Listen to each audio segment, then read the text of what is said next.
Hi, my name is Nathan Lesh. I'm here at Jones Technical Institute in Jacksonville, Florida. And we have a 2000 F350 Super Duty. We're going to explain how the air intake system works. This truck has the 7.3 liter turbo diesel engine. So how an intake system works is you're having air coming through the front of the vehicle, comes up through the primary filter into the inlet side of the turbo.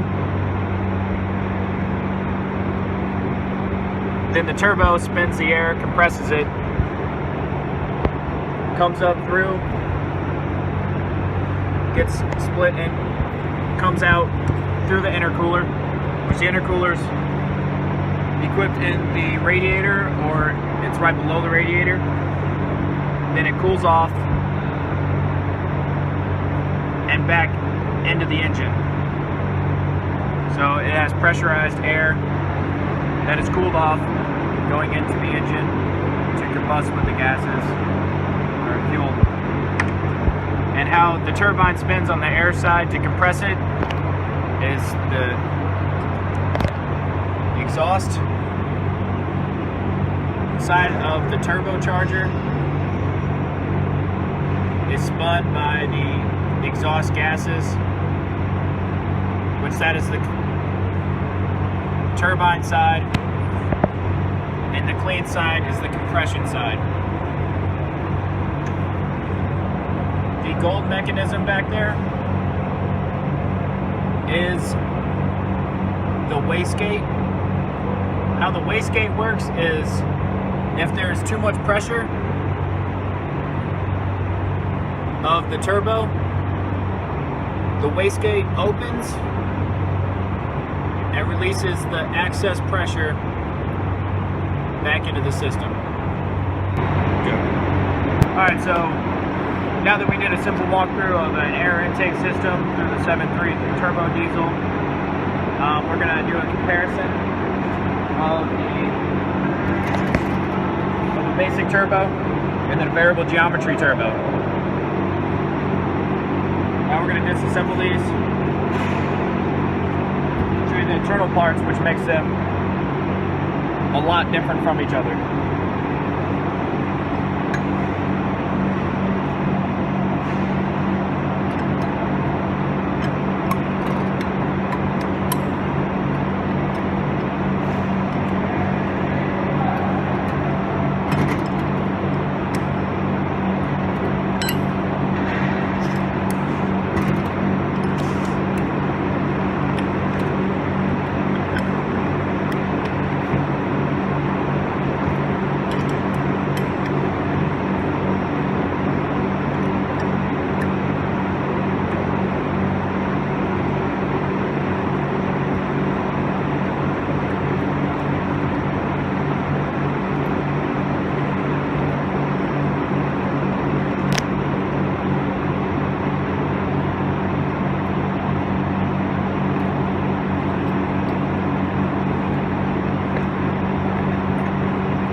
So now that we got them apart,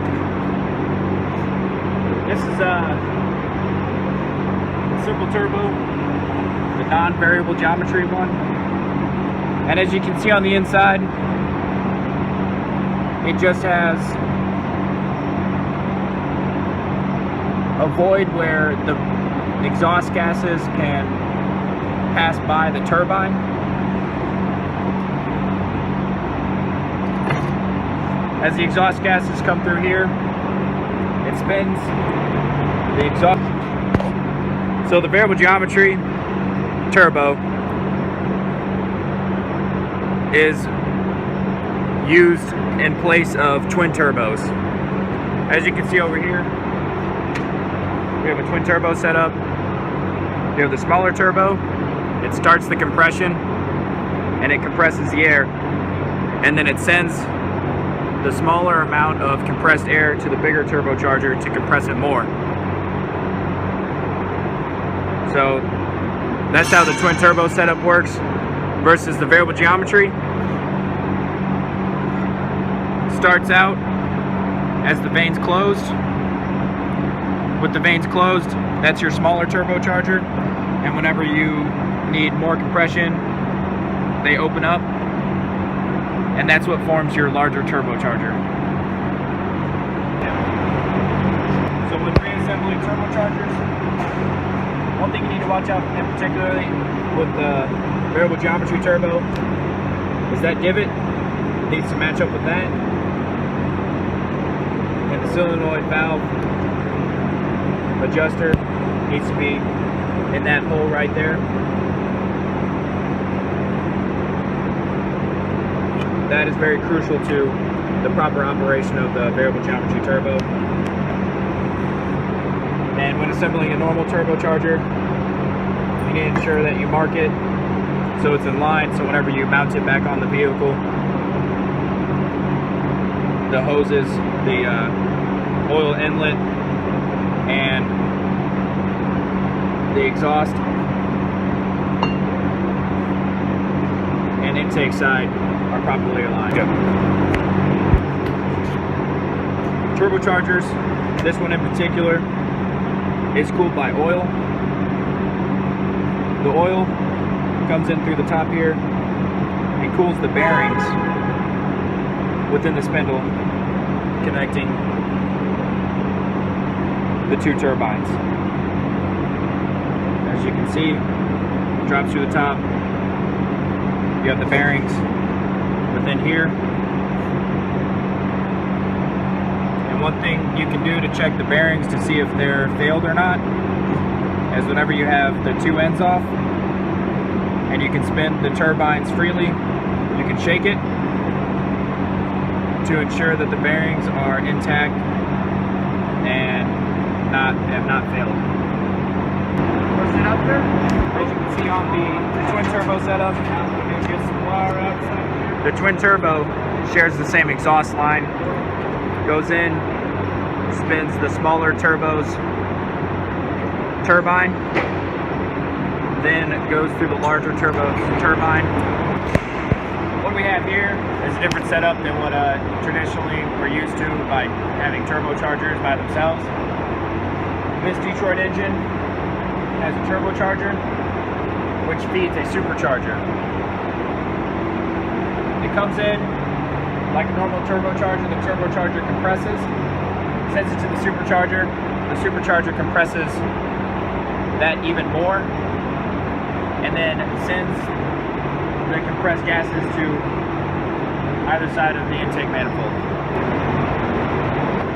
There are three types of ways a supercharger can be driven. You have gear driven, belt driven, and chain driven. This in particular Detroit engine is gear driven. As you can see behind all this housing there's gears. They're going to be spinning the supercharger instead of like a traditional turbocharger, which is spun by the exhaust gases. This does not require the exhaust hookup, and you do not need a turbocharger to be on a supercharger for it to work.